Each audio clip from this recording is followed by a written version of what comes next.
Graças a Deus, meus irmãos, a paz do Senhor, amém? Está todo mundo pertinho aí? Beleza, são todos muito bem-vindos no nome do Senhor Jesus. Você também que nos acompanha pela internet, de perto e de longe, que o Senhor te abençoe, no nome de Jesus. Queridos, já de antemão pedimos a todos que cubram o nosso pastor em oração. Ele precisou ir ao Brasil. Tem uma celebração do aniversário de uma igreja muito grande lá, que o convidou para participar. A igreja do apóstolo Luiz Henrique, que esteve aqui. E o pastor está indo lá para ministrar num evento gigantesco de aniversário. E vamos orar para que o Senhor o leve e o traga em paz e em segurança. Amém? Lembre-se disso. Ele nos pediu que ficássemos juntos hoje, na terça-feira. Assim também no domingo, o restante da semana. Lembrando que quinta-feira, já por antecipação, é a nossa quinta-feira de vitória. Nós estamos ministrando sobre o mês de junho, o mês de número 6. E o pastor Alírio vai estar ministrando para a igreja quinta-feira. Amém, meus irmãos? Vamos cobrir o nosso pastor em oração nessa viagem, para que Deus o leve e o traga em paz. Pegue a sua Bíblia aí um instante, por favor. Aleluia. Evangelho de Jesus Cristo, conforme escreveu Marcos, capítulo de número 10. Marcos, Evangelho de Jesus Cristo, conforme escreveu Marcos, capítulo de número 10.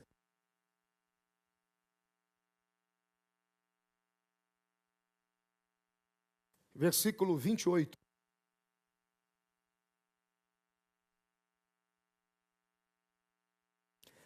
Marcos, capítulo de número 10, versículo 28. Na quinta-feira da semana passada, ministramos uma palavra sobre a perseguição que vem por amor do Evangelho. E como o nosso culto de quinta-feira é um culto muito rápido, ele é dinâmico, salvo quando a gente tem um visitante, que às vezes o pastor autoriza que fale um pouco mais. Mas geralmente a gente fala em torno de 25 a 30, no máximo 35 minutos. Então, dentro do desenvolvimento da mensagem, eu considerei vários pontos, que eu apenas considerei os pontos sem desenvolvimento. E eu vou só concluir, então, esse raciocínio, por quê? Para que você entenda que todas as vezes que o favor de Deus, a bênção de Deus se tornar visível na sua vida, haverá uma ação do diabo, de Satanás, contra a sua vida. E essa visibilidade pode ser ou financeira, ou espiritual, ou de reconhecimento.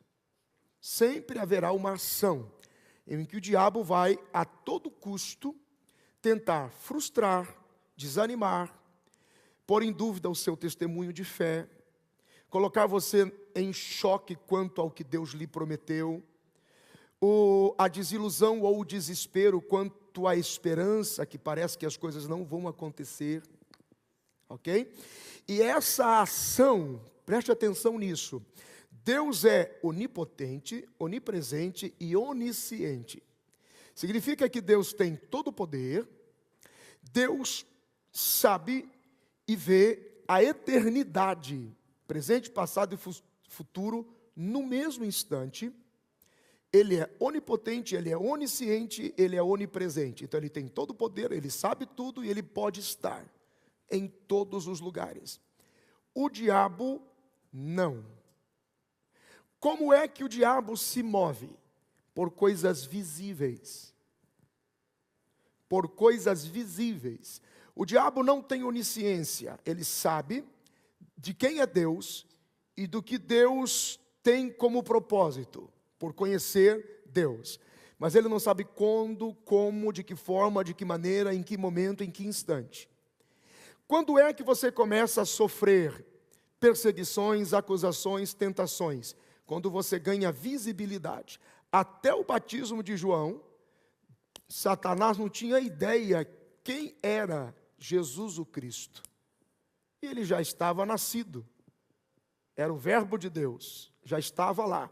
Mas quando houve a visibilidade, o testemunho do pai dizendo, este é o meu filho, ali começou o investimento de Satanás.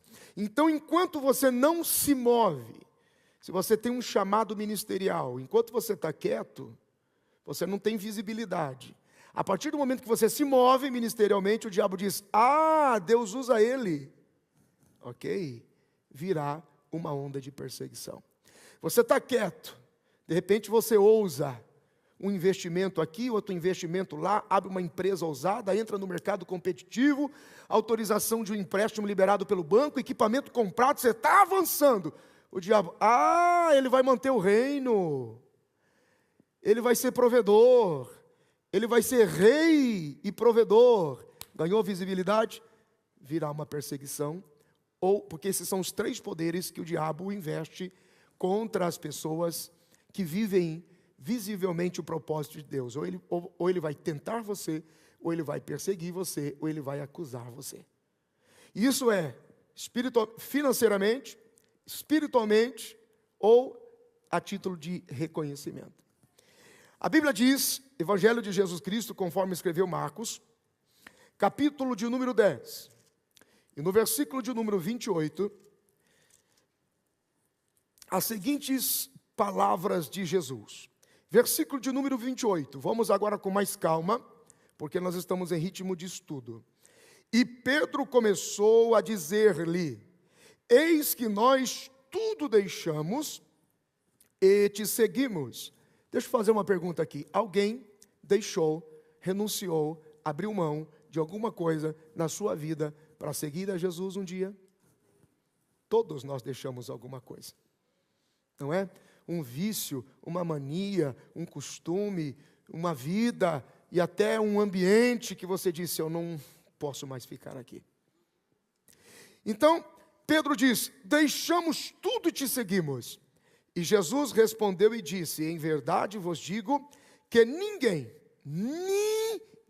absoluto, que tenha deixado casa, ou irmãos, ou irmãs, ou pai, ou mãe, ou mulher, ou filhos, ou campos, por amor de mim e do Evangelho. Este momento aqui, você precisa entender, agora vamos aprofundar a estruturação bíblica. Pega o Evangelho de Jesus Cristo, conforme escreveu Mateus, perdão. Pega aí, Mateus, capítulo de número 10. Ok?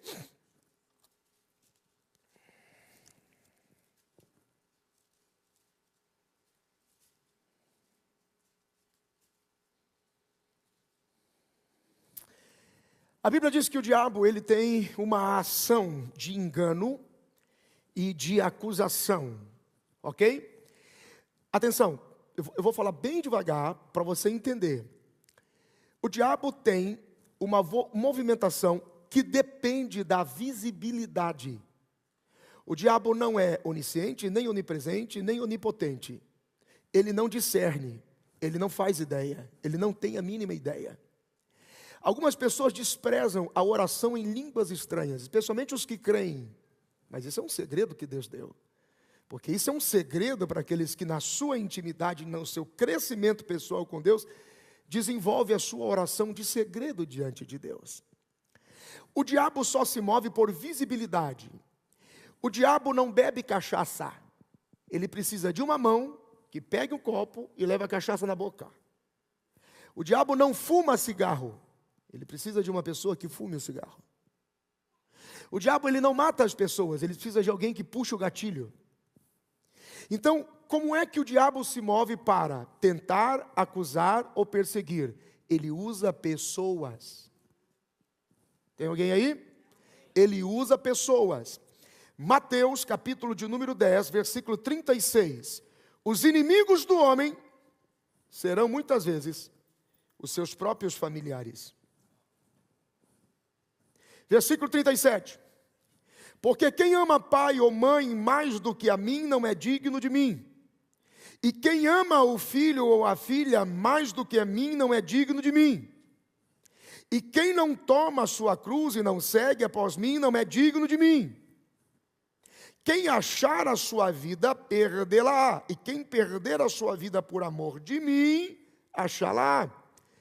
Preste atenção no versículo 37.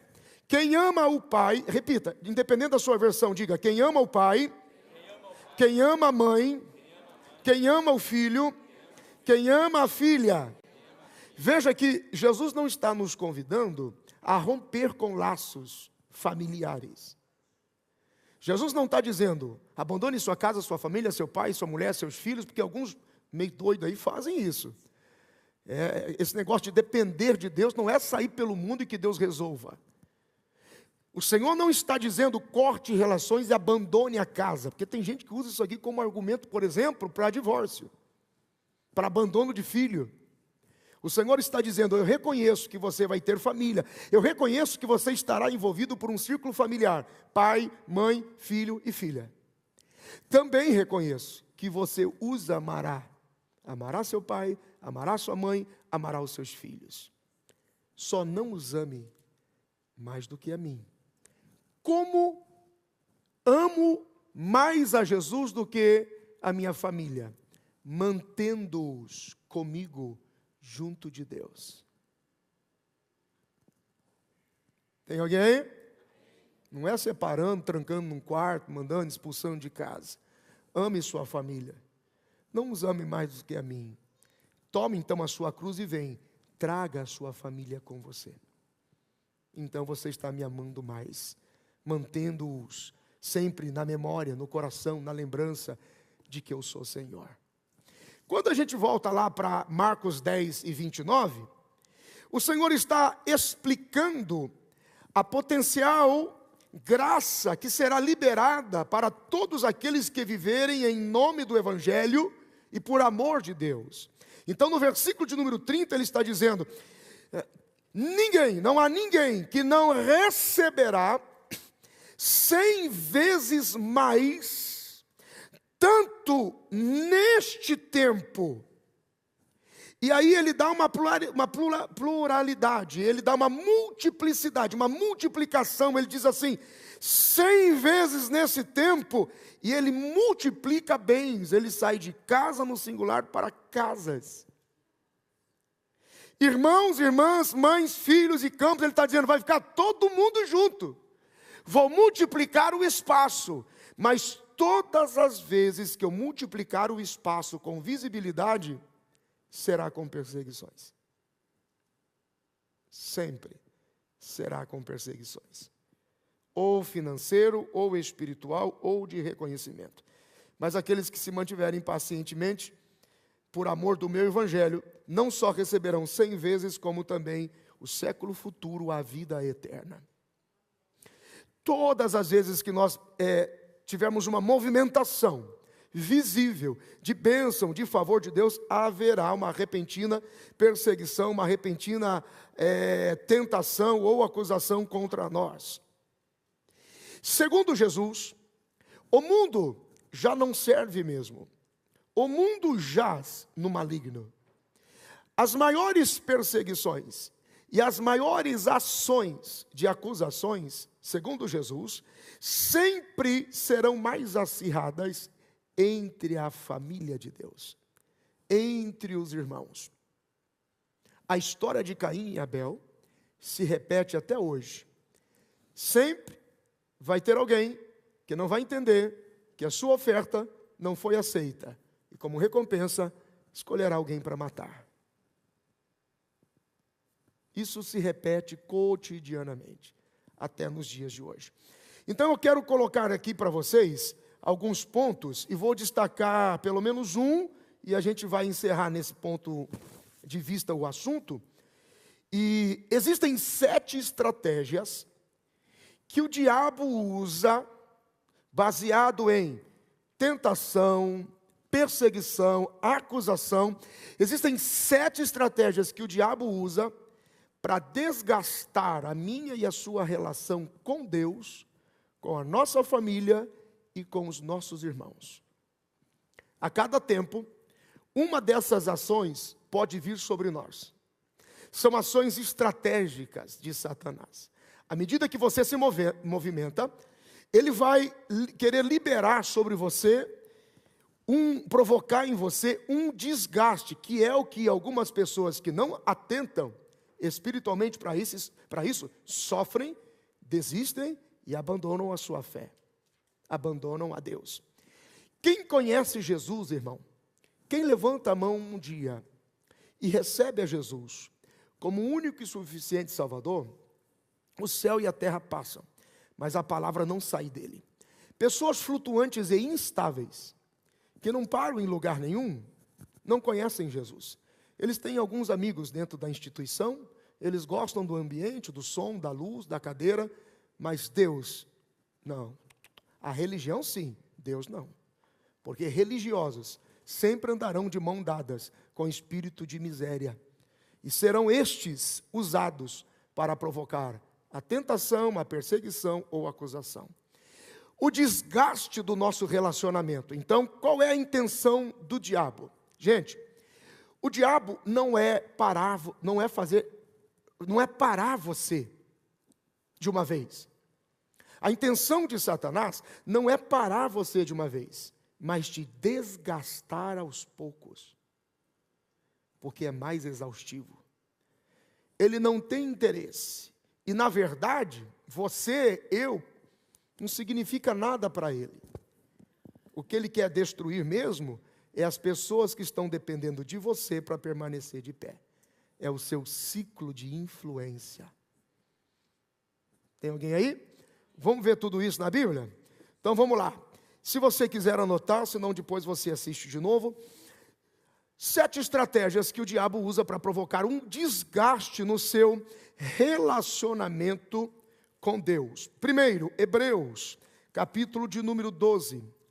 Carta escritora aos Hebreus, capítulo de número 12.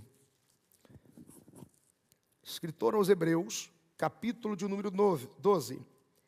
Versículo de número 2. Olhando para Jesus, autor e consumador da nossa fé, o qual, pelo gozo que lhe estava proposto, suportou a cruz, desprezando a afronta, e assentou-se à destra do trono de Deus. Vamos somar com o versículo 1, que vale a pena. Portanto, nós também, pois que estamos rodeados de uma tão grande nuvem de testemunhas, deixamos todo o embaraço e o pecado que tão de perto nos rodeia, e corramos com paciência a carreira que nos está proposta, olhando para Jesus, autor e consumador da fé, o qual, pelo gozo que lhe estava proposto, suportou a cruz, desprezando a afronta, e assentou-se à direita de Deus. Primeira estratégia de Satanás para lhe causar desgaste na sua relação com Deus: a distração. Ele vai fazer de tudo para tirar você do foco, que é Cristo. Quando você olha para Cristo, você vê a misericórdia, você vê a compaixão, você vê o perdão, você vê o resgate, você vê a oportunidade. Então, quando você olha para Cristo, você não acusa. Quando você olha para Cristo, você não condena. Quando você olha para Cristo, você perdoa. Quando você olha para Cristo, você ama. Quando você olha para Cristo, você vê que todos precisam de ajuda, todos precisam de socorro, todos precisam de misericórdia. Quando você olha para Cristo, mas Ele vai provocar em você tamanha distração, a fim de que você perca o foco no autor e consumador da sua fé. Segundo, Provérbios, capítulo de número 13, versículo de número 2. Primeiro, o diabo vai querer que você se distraia e que você perca completamente o foco. Segundo, depois que você perdeu o foco, a pessoa não consegue se organizar, se orientar. Provérbios, capítulo de número 13, versículo de número 12. A esperança adiada desfalece o coração, mas o desejo atendido é a árvore da vida. A esperança adiada. Existem coisas, existem pedidos, existem sonhos, existem expectativas que nós construímos na nossa mente e no nosso coração e entregamos isso a Deus de forma tão absoluta, de forma tão quase que obrigatória. E à medida que o tempo passa, se você não estiver focado e ficar distraído, você tem a segunda estratégia, a desilusão. Se o seu coração não estiver em Cristo, toda esperança que demora adoecerá o coração. Se você não tiver fé, crendo que Deus é capaz para fazer, o diabo vai usar o tempo, a demora, a distância para adoecer o seu coração e lhe deixar em conflito. Essa semana nós tivemos um testemunho poderoso da irmã Zília, né, irmã Zília? E a irmã Zília deixou no altar um pedido que levou 30 anos, né, irmã Zília? 23 anos esperando o visto do filho, da nora e dos netos. E o Senhor deu nessa semana. Foi nessa semana? O Senhor entregou a vitória na mão dela. Imagina se no terceiro ano a irmã Zília desviasse, no quarto ano enlouquecesse, no sexto ano abandonasse, no 10º ano saísse murmurando, no 15º ano ficasse endemoniada, no 20º ano tacasse fogo na igreja, no 22º ano, 23 anos. E ela disse ao pastor Wagner: coloquei no altar, pastor. Levou 23 anos, mas o Senhor nos deu toda a documentação do meu filho, e virão me visitar, e estarão comigo aqui para a glória de Deus. Diga graças a Deus. Quando você está, pode aplaudir a Jesus, que a Deus seja a glória. Quando você está sem foco, quando você está completamente distraído e desiludido, porque permitiu que a demora comprometesse a sua esperança e adoecesse o seu coração, o diabo começa a desgastar a sua relação com Deus, seu culto, sua adoração, seu louvor, sua glorificação, sua vida de jejum, sua leitura da palavra, você vai distanciando. Terceira estratégia, que não vou me demorar naturalmente, porque eu já falei inteiramente sobre ela quinta-feira. Ele vai usar as perseguições. Sempre virá perseguições. Dentro da hermenêutica bíblica, pegue aí a sua Bíblia, segunda carta de Paulo a Timóteo, capítulo de número 3. Segunda carta de Paulo a Timóteo, capítulo de número 3, versículos 12, 13 e 14. Quando você lê um texto, você exerce, você faz a leitura de trás para frente, para que você entenda qual é o propósito do texto. Então, eu falo sempre isso. Vocês me conheceram aqui em 2011 em escola bíblica falando isso, porque alguns que levam a cabo entendem e desfrutam, mas a maioria não. Gente, presta atenção, olha só. Perseguição. Primeiro, ele vai tentar fazer com que você perca o seu foco e se distraia. Segundo, ele vai tentar desiludir você e dar foco na demora, fazendo com que a ausência da esperança adoeça o seu coração.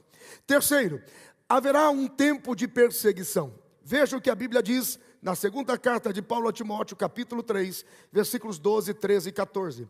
Também todos os que piamente querem viver em Cristo Jesus padecerão perseguições. Irmãos, viver piamente, vão te bater na cara, você vai dar outra face, vão cuspir no seu rosto e você fica mudo, vão te acusar e você não fala, vão te apontar e você não revida, porque o desespero de Satanás é quando você se cala. Esse é o desespero dele, quando você não reage. Então preste atenção. Todos os que piamente querem viver em Cristo Jesus padecerão perseguições, mas os homens maus e enganadores irão de mal para pior, enganando e sendo enganados. Tu, porém, permanece naquilo que aprendeste e de que foste inteirado, sabendo de quem o tens aprendido. O diabo não trabalha o diabo não tem onisciência, onipresença, onipotência. Ele depende de visibilidade. Se você estiver parado, calado num canto, você não tem significância. Comece a se mover, monte um projeto, vai para o trabalho, estude seus filhos, amplie sua empresa, cresça no seu ministério, vá para a vida de oração, se movimente para você ver. Ele percebe a movimentação, então o diabo só vem sobre o que é visível. Muito mais ainda quando você tem uma vida de atitude e de piedade segundo Cristo. Quais são e em que circunstância? O diabo não pode agir por si só. Ele precisa de alguém cheio do espírito de Satanás para usar a boca e as atitudes para manifestar a proposta da perseguição e da acusação. Então, aonde estas pessoas estão? Quem são estas pessoas? É aí que você volta para o primeiro versículo do capítulo 3. Sabei, porém, isto, que nos últimos dias sobrevirão tempos trabalhosos, porque haverá homens, olha só o perfil de quem te persegue, haverá homens amantes de si mesmo, avarentos, presunçosos, soberbos, blasfemos, desobedientes a pais e mães. Aqui significa completo desprezo à paternidade e autoridade, ingratos, profanos, sem afeto natural, porque são completamente descaracterizados de aquilo que é o mínimo do natural, irreconciliáveis, caluniadores, intemperantes, cruéis, sem amor para com os que praticam a bondade, traidores, obstinados, orgulhosos, amam e projetam os deleites do mundo, mas não amigos de Deus, têm aparência de piedade, mas negam a eficácia dela. Destas pessoas, afaste-te. Percebe? Primeiro, vai anotando aí. Satanás vai querer te distrair. Hebreus 12, 2. Satanás vai querer com que você se desiluda ou viva a desesperança, alimente a desilusão por causa da demora. E ele sabe que se demorar um pouquinho mais, ele vai afetar você com um coração doente. Qualquer movimentação também vai atrair a estratégia da perseguição.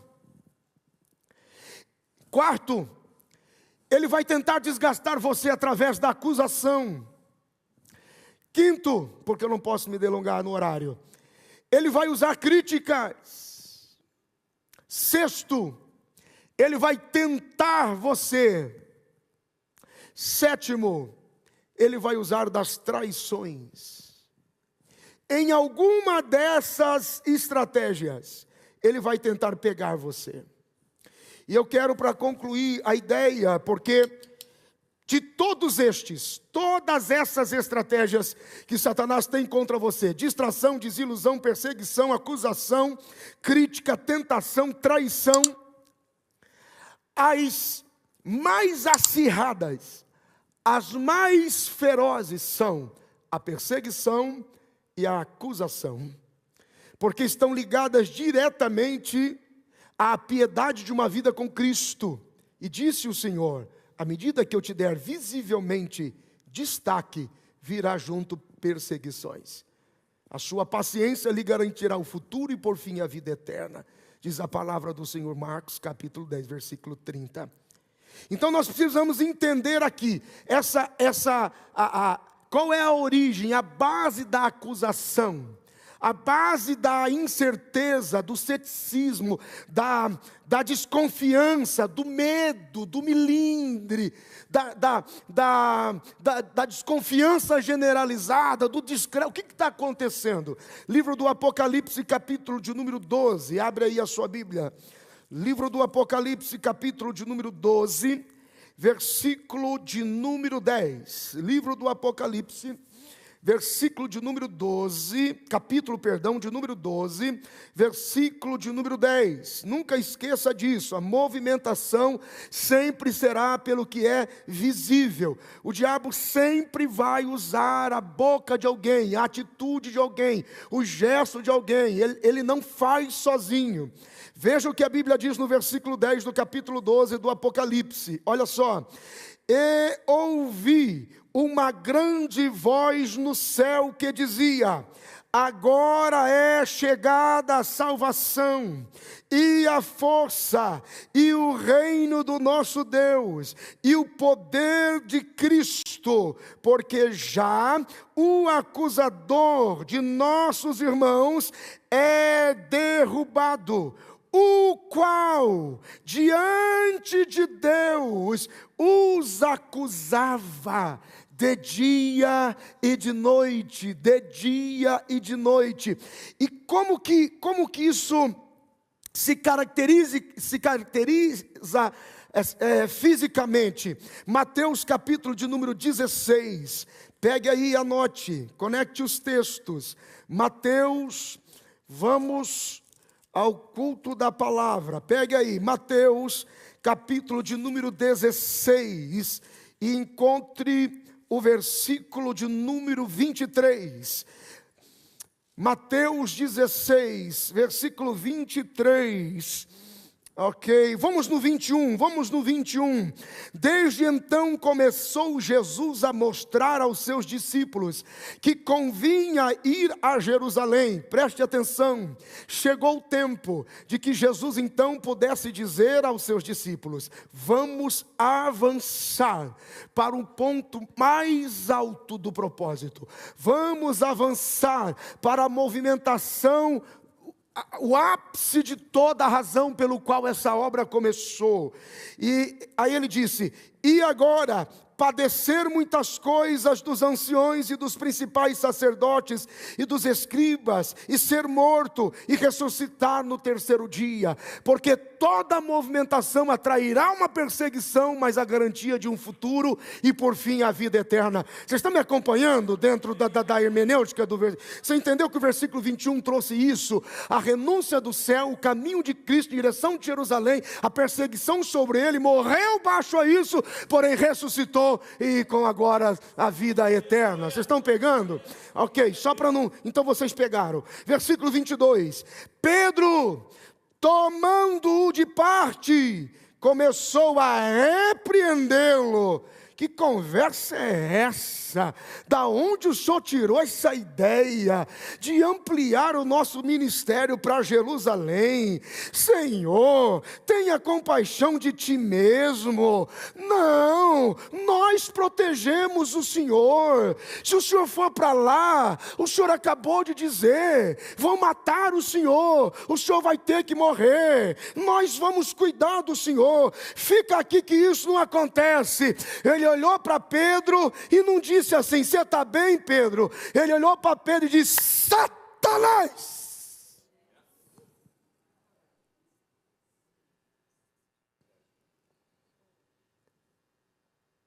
Para trás de mim, agora.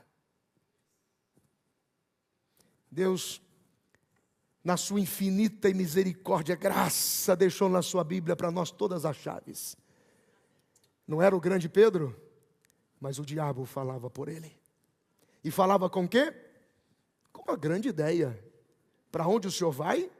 Eu preciso ir a Jerusalém, me entregar nas mãos dos principais, sacerdotes e fariseus, sofrer, ser humilhado, cuspido, crucificado, e eu preciso morrer. Não, a gente cuida do Senhor, deixa que a gente resolve. Fica aqui que nós te protegemos. Não saiu nem Pedro, saiu logo quem nele falava: Satanás. Para trás de mim. Versículo de número 23. Tu, quando fala, Satanás, me serve de escândalo. A versão de King James revelada diz: tu és uma pedra que atrapalha o meu caminho. Tu és para mim uma cilada. A tua atitude te faz rebelar contra Deus e atrapalha o meu propósito junto dos homens. Uau! Às vezes eu tenho a impressão que tem gente por aí que não frequentaria a igreja de Jesus. Eles gostam da nossa igreja, porque a gente ainda tolera, não é? Aí você diz assim: por que você não vem no estudo bíblico? Jesus pregaria assim, ó: não dê pérolas aos porcos, nem coisas santas aos cães. Talvez a gente falaria assim, ó: sinto falta de você nos cultos de celebração e no seu testemunho lá onde você trabalha ou congrega. Jesus pregaria assim: pega esse servo inútil, lançai-o nas trevas exteriores, onde há pranto e ranger de dentro. Ih, meu irmão, tem gente que não... Ih, rapaz, membro da igreja de Jesus, você levanta com uma ideia: Jesus, vamos cuidar do Senhor. Satanás, tu está falando de novo. Escute, choca, mas o diabo precisa de uma boca para falar. E ele é dissimulado. Diga isso comigo: dissimulado. Diga: dissimulado. O que é ser dissimulado? É você usar uma verdade. Diga comigo assim: engano. Dissimulado. Engano e dissimulado. Você precisa pegar uma verdade, usá-la, porém ao contrário, para produzir uma confusão. E a pessoa tem a impressão que você está falando certo. Aí você fica confuso. Mateus capítulo de número 4, na tentação de Jesus, ele chega para Jesus e diz: tu não és o Filho de Deus? Uma verdade. Não está escrito a teu respeito? Outra verdade. Então dá ordem aos teus anjos, transforme essas pedras em pães. Vem aqui comigo e eu te faço rei agora. Mas não era o tempo. Algumas pessoas na igreja ouvem a voz do diabo que diz assim: mas você prega melhor do que ele não prega. Você até canta melhor. Você não leva uma Bíblia na mão? Você também não vai no monte? Você vai ficar aí para quê? Mostra quem foi chamado. Você tem um chamado, Deus é contigo, você pode até ter uma voz bonita, uma boa instrumentalidade, uma boa ferramenta. Mas muita gente abriu igreja, fundou ministério e saiu por uma chamada de Satanás. Pelo espírito de orgulho, presunção, prepotência, arrogância. Diga assim: o sangue de Jesus tem poder. Quando o espírito de acusação está ativo e o diabo tenta, de qualquer forma, tirar você do foco, desanimar você, o nome Satanás significa adversário. Satanás significa adversário. De quem ele é adversário?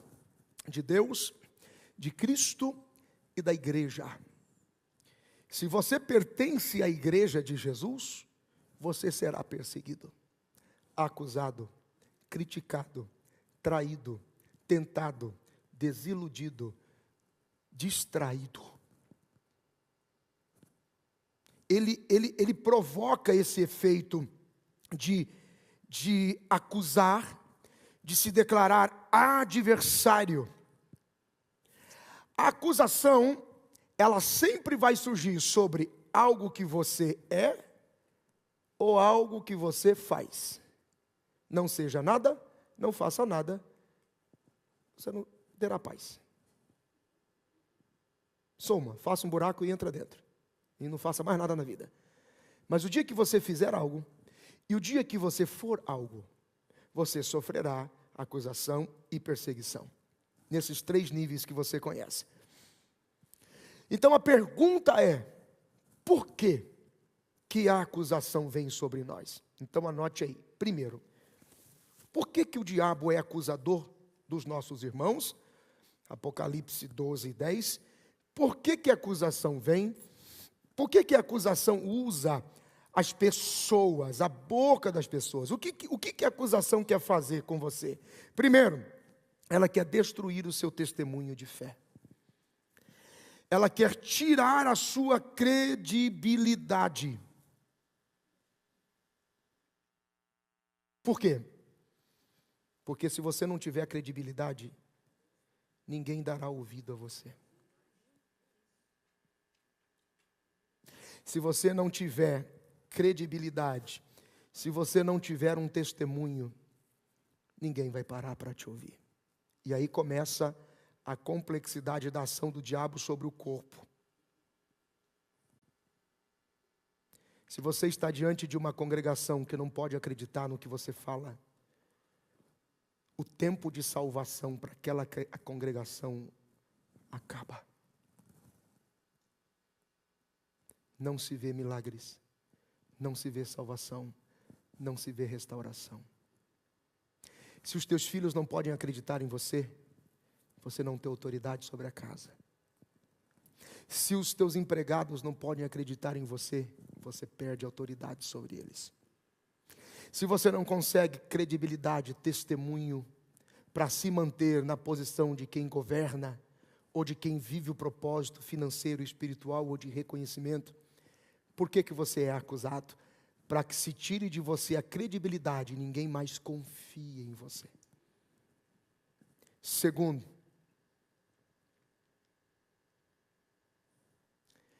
todas as vezes que o diabo quer comprometer, através do descrédito, ele irá comprometer a palavra.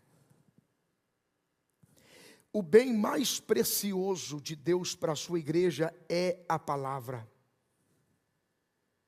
E se ele comprometer a credibilidade da palavra, ele comprometerá todo mundo espiritual, todo o mundo espiritual que gravita em torno da igreja.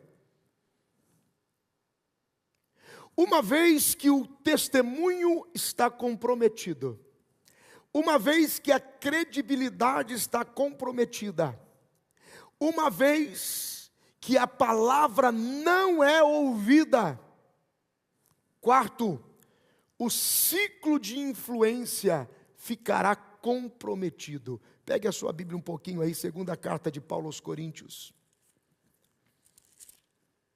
Segunda carta de Paulo aos Coríntios, capítulo de número 10.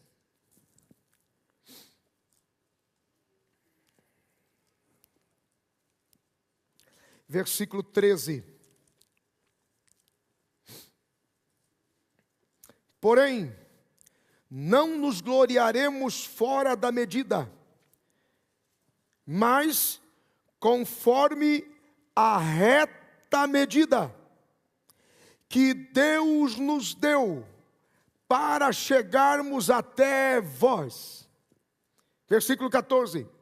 Porque não nos estendemos além do que convém, como se não houvéssemos de chegar até vós, pois já chegamos também até vós no Evangelho de Cristo, não nos gloriando fora da medida nos trabalhos alheios, antes tendo a esperança de que, crescendo a vossa fé, seremos abundantemente engrandecidos entre vós, conforme a nossa regra, para então anunciar o Evangelho nos lugares que estão além de vós, e não em campo de outro, para não nos gloriarmos no que estava já preparado. Aquele, porém, que se gloria, glorie-se no Senhor, porque não é aprovado quem a si mesmo se louva, mas sim aquele a quem o Senhor louva. Quando passa a ser, escuta, quando a credibilidade, quando o testemunho, quando a fé, quando a palavra está comprometida, os ciclo de influência, a esfera de influência passa a ser comprometida. Por quê, pastor? Porque não é só você. Atrás de você tem pessoas que te amam. Atrás de você tem pessoas que te admiram. Atrás de você tem pessoas que te seguem. Atrás de você tem pessoas que te respeitam. Atrás de você tem pessoas que te apreciam. Atrás de você tem pessoas que creem no Evangelho de Jesus. Quando você levanta as mãos, eles levantam. Quando você fala, eles falam junto. Quando o diabo ataca, o propósito dele é comprometer todo o ciclo de influência. Você não consegue orar com a esposa, você não vai mais conseguir orar com os filhos, você não vai conseguir mais dar o testemunho no trabalho, a sua oração com os irmãos da igreja não vai ser mais possível. Haverá uma frustração, um desgaste. E então Paulo se ergue e diz: escute aqui, nós não nos gloriamos além da medida, mas a justa e reta medida que Deus nos deu para chegar até vós, é para que seja manifesto o Evangelho de Deus. Então pense comigo, todas as vezes que você se move com visibilidade da bênção de Deus, você se torna a referência, e você então constrói uma esfera de influência. O diabo sabe que quanto maior a sua visibilidade, muito maior são as pessoas que te admiram, que te observam, que te acompanham, que te amam, sim, mas bastou um comprometimento na sua credibilidade, não foi só você, toda aquela esfera se desfaz. Em pouco tempo, nós temos um ambiente sem qualquer ação ou presença do Evangelho de Jesus ali. Você consegue entender como isso é forte? Como isso é pesado? Olha o livro do Gênesis no capítulo de 3, versículo de número 1, e nós vamos terminar.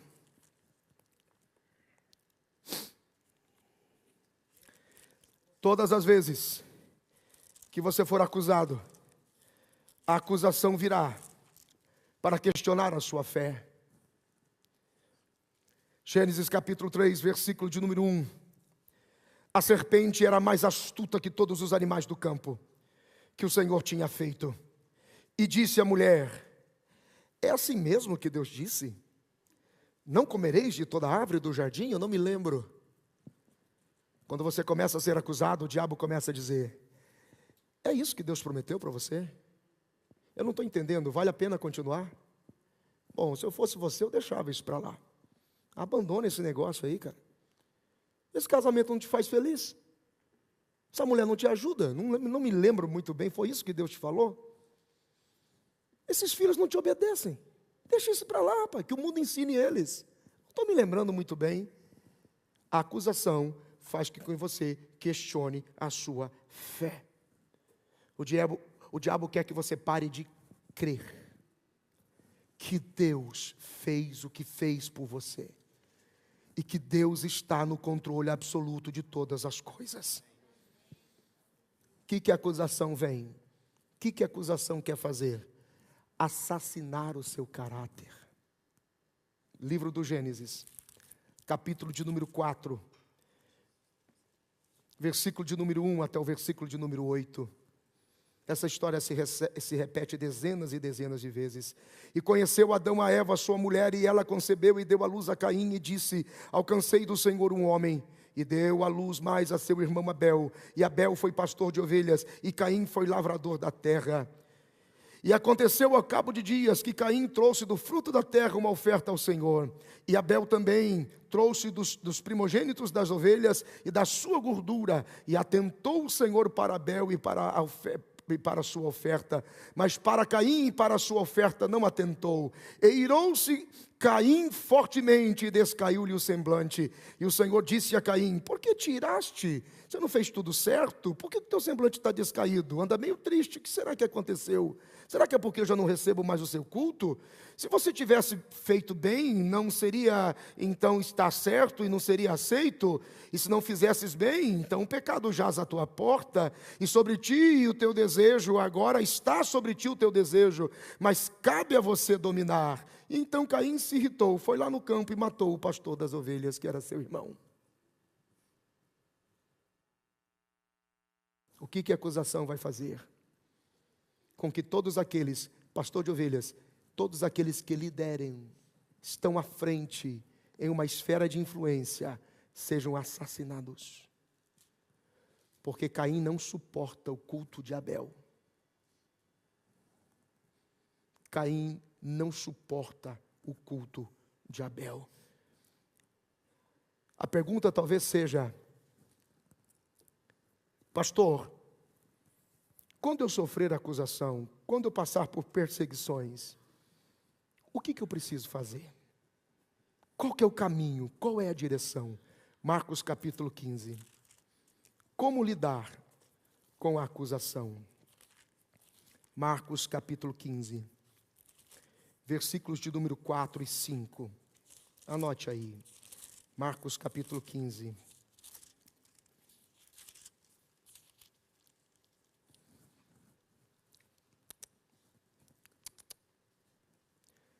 Eli. Marcos capítulo 15, versículos 4 e 5. Preste atenção, levante o seu rosto aqui um pouquinho. Quantos aqui fazem parte da igreja de Jesus? Quantos fazem parte da igreja de Jesus? Se você ainda nunca passou uma perseguição, se você ainda nunca sofreu uma acusação, se você ainda nunca sofreu uma tentação, mas você é a igreja de Jesus, vai passar.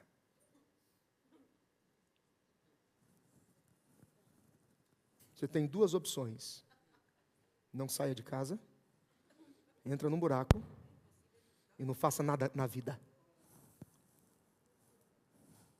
Ok? Porque se você der um passo de fé, isso virá sobre você. Diga comigo, como? Diga, como eu lido com as acusações. Marcos capítulo 15, versículo 4 e 5. E Pilatos o interrogou e disse: não vai dizer nada? Olha quantas coisas te acusam. Mas Jesus nada respondeu. De maneira que Pilatos se maravilhava. O que eu faço diante das acusações, pastor? Não responda. Tem alguém aí? Não responda. Você.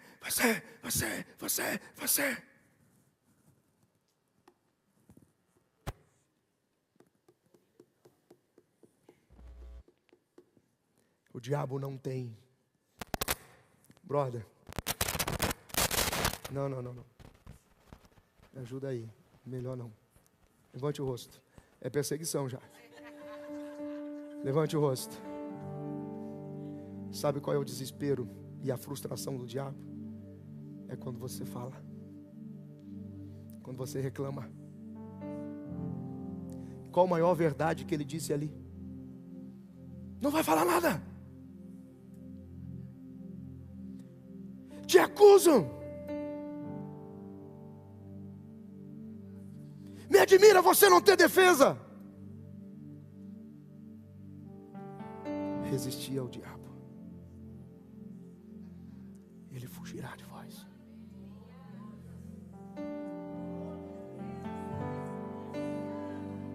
Segundo, primeira epístola de João, capítulo 2, versículo 1. Digo-vos isso, amados irmãos, para que não pequeis. Porém, se você pecar, temos um advogado. Levante o rosto. Primeira epístola de João 2 e 1. Levante o rosto. Sabe por que o diabo te acusa? Para você cair em tentação. Qual tentação? Se autodefender.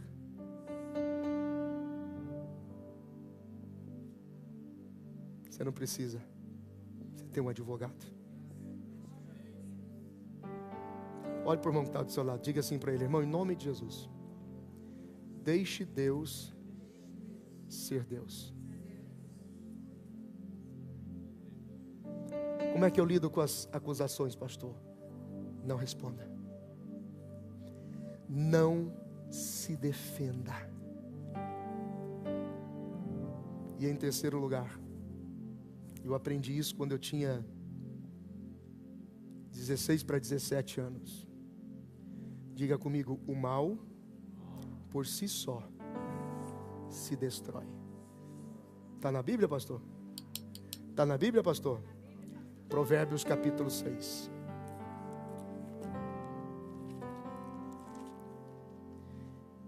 Eu estava pregando numa outra cidade.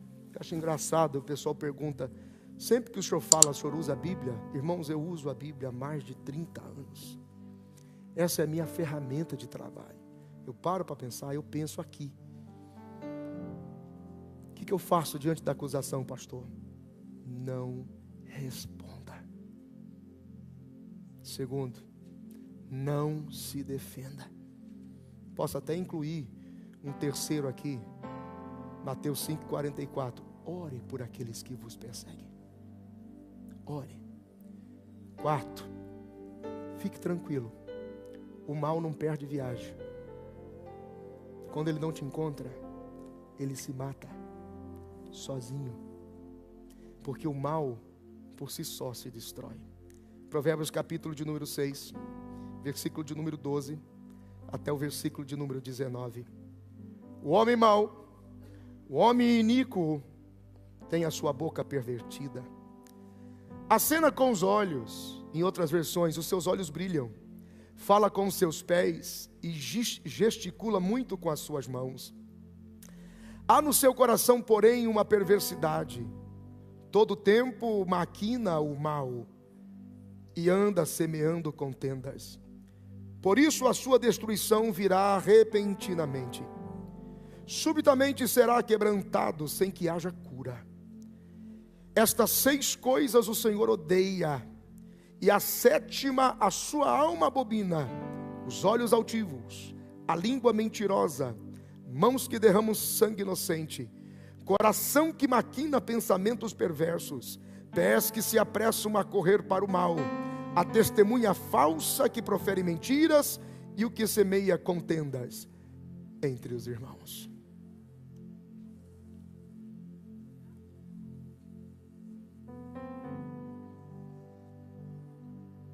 A não ser que você está de passagem. Mas se você é a igreja de Jesus, prepare-se. Vamos ficar de pé um pouquinho? Aleluia.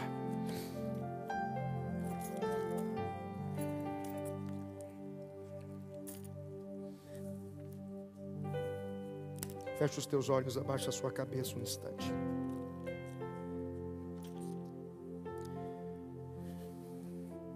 Todos nós estamos passivos de falhar, de errar.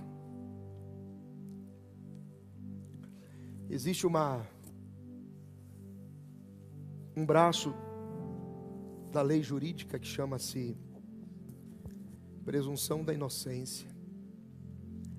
Às vezes, na sua inocência, você tem a presunção de achar que porque você não sabe tudo está certo. Mas só porque você não conhecia uma lei e você quebra ela, você não está livre do peso dela. Eu e você pagaremos por qualquer lei quebrada, conhecendo ou não. Por isso que no braço da corrupção, quem diz eu não sabia, mas é uma lei, quebrou, vai pagar por ela, de qualquer forma. Por isso que digo isto, filhinho, se pecar, tens um advogado, Jesus Cristo o justo. E aquele que confessa e deixa, alcança a misericórdia. E se vier a acusação, não responda. Se vier a acusação, não se defenda. Se vier a acusação, sabe que aquele que maquina, pensa, e no seu coração deseja o mal, sobre ele virá o mal repentinamente, e não haverá cura, diz a Bíblia. Se tem alguma coisa para dizer, então que seja bom para pensar, que seja bom para compartilhar, que seja bom, que vai edificar, que seja o que é bom. Quero convidar você para fazermos uma oração como corpo esta noite. aí onde você está, você consegue se afastar para os corredores do lado, para a gente dar as nossas mãos em um gigante círculo de oração? Todos vamos fazer um gigante círculo de oração. Vem vindo mais para cá, vem pastor Alírio, lá está a Silvana, alguém alcança a Silvana, a Patrícia, isso, mais alguém, alcance lá, no gigante círculo de oração. Alguém receba aí o pastor José João, por favor. Aleluia. A Tatiane está lá atrás também, se quiser participar. Fecha os teus olhos, como igreja, como corpo. Em nome de Jesus, eu quero que você receba cura. Eu quero que você receba saúde. Que tudo aquilo que tentou roubar a sua fé, tentando te fazer acreditar que Deus estava demorando, minando a sua esperança, é mentira do diabo. O sangue de Jesus tem poder. Fiel é o Deus que te prometeu. Fiel é aquele que te disse: eis que eu estou contigo, tomo a tua mão e te levanto.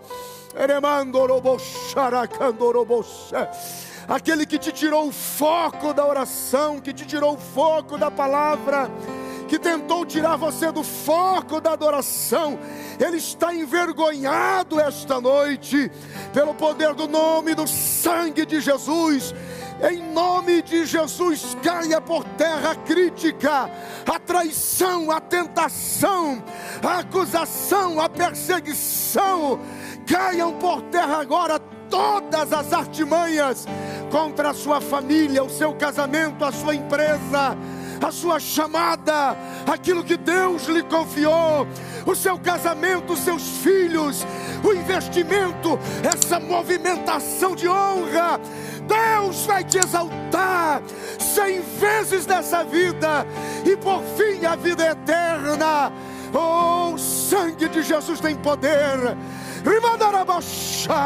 Levante-se no nome de Jesus para viver os sonhos de Deus. Você não vai parar, você não vai retroceder. É daqui para o céu, é daqui para frente, com avanço. Caiam por terra todos os inimigos de Deus. Seja estabelecido a casa, o reino, o propósito, a vontade de Deus. Pai, por amor à tua palavra, Senhor, se a palavra que eu preguei esta noite foi sua, se o que eu citei esta noite saiu da sua Bíblia, se o que preguei esta noite fluiu do teu altar, aonde entre os teus filhos houver alguém alvo da acusação, alvo da crítica, alvo da inveja, alvo da perseguição, alvo da traição, em nome de Jesus, Pai, eu reproduzo as tuas palavras. Satanás, pedra de tropeço para trás do teu filho agora, porque iremos para o próximo nível da tua vontade.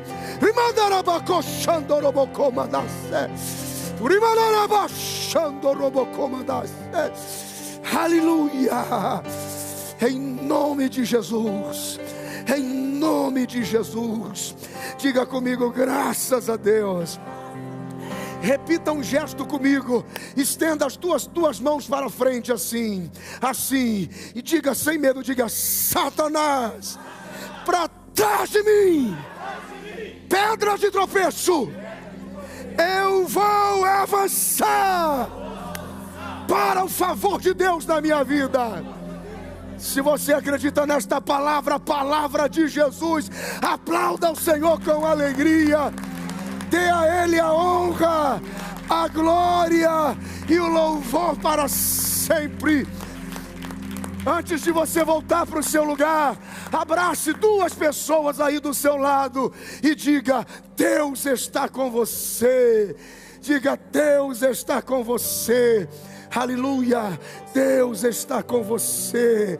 Deus está na sua casa, Deus está na sua família, Deus está no seu projeto, na sua companhia, Deus está no seu chamado, no seu ministério, Deus está na sua empresa, Deus está nas suas finanças, no seu chamado.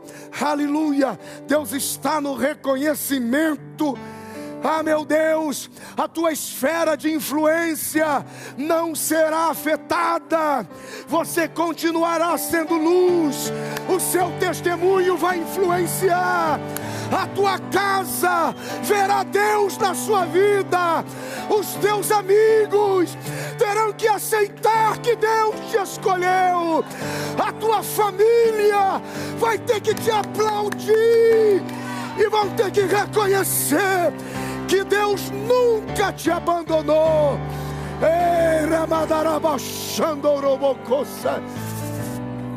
Aleluia. Diga graças a Deus. Eu não sei você, mas tem gente que vai voltar para a empresa amanhã, seja lá qual foi o vento que sopraram naquela companhia. Alguém vai dizer: eu não sei explicar, mas alguém lá em cima gosta de você aqui embaixo. Há um favor de Deus liberado sobre a sua vida. Recebe essa palavra no nome de Jesus. Recebe dupla honra nesse contrato de trabalho no nome de Jesus. Receba sim de Deus nos documentos desta imigração. Receba do favor de Deus sobre a sua vida. Você entendeu até aqui? Diga graças a Deus. Quantos podem aplaudir a Jesus com alegria?